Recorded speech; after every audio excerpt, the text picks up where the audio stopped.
Bugün burada hububatın merkezi olan Kızıltepe Hububat Ticaret Merkezimizde ihtiyaç duyulan kurumlardan bir tanesi de finansal sektörümüzü karşılamak amacıyla Döviz ve Kuyumculuk Bürosu'nun medeni kardeşimiz nerede? Burada medeni kardeşimiz iş yeri açtı. Biz kendisine burada kira bir yer verdik. Son derece nezih, ferah, geniş bir alan. Hem kendileri için hem bizim hububatçılarımız için hem çiftçilerimiz için çok önemli ve gerekli bir noktada olması gerekiyordu. Biz de bugün bu açılışı gerçekleştirdik.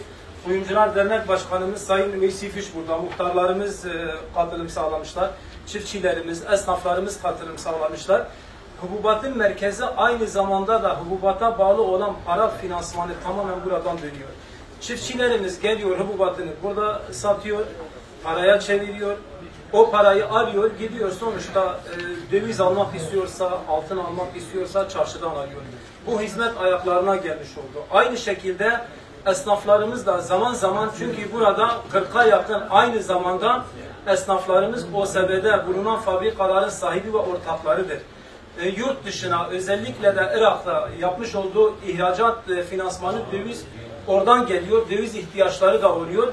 Onlar da burada karşılanacak. Yani nakliyatçımız, gübrecimiz, çiftçimiz, esnafımız, fabrikacımız, köylülerimiz artık rahat bir şekilde hem geniş hem park alanı sıkıntısı söz konusu değil. Hem oturma alanı hem çok rahat gelebilir. Şehir içi her 15 dakikada bir geliyor buraya. Bütün çiftçilerimizin de köylerimizin de araçları vardır. Aileleriyle beraber gelebilirler. Son derece geniş bir alan. Şimdi videoda da göreceksiniz. Bunu biz yerel basınımıza da göndereceğiz bu videoyu. Yani hem bizim için bir ihtiyaçtı hem memleket için bir ihtiyaçtı.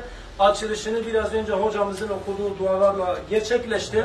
Ben de bu açıklamayı Kızıltepe halkımıza, çiftçilerimize geniş bir şekilde yapmak istedim. Yerel basınımızın da tabi destekleriyle ve kendilerine de hayırlı uğurlu olsun, hepimize de hayırlı uğurlu olsun. Allah mahcup etmesin, Rabbim bereketli kılsın inşallah. Amin.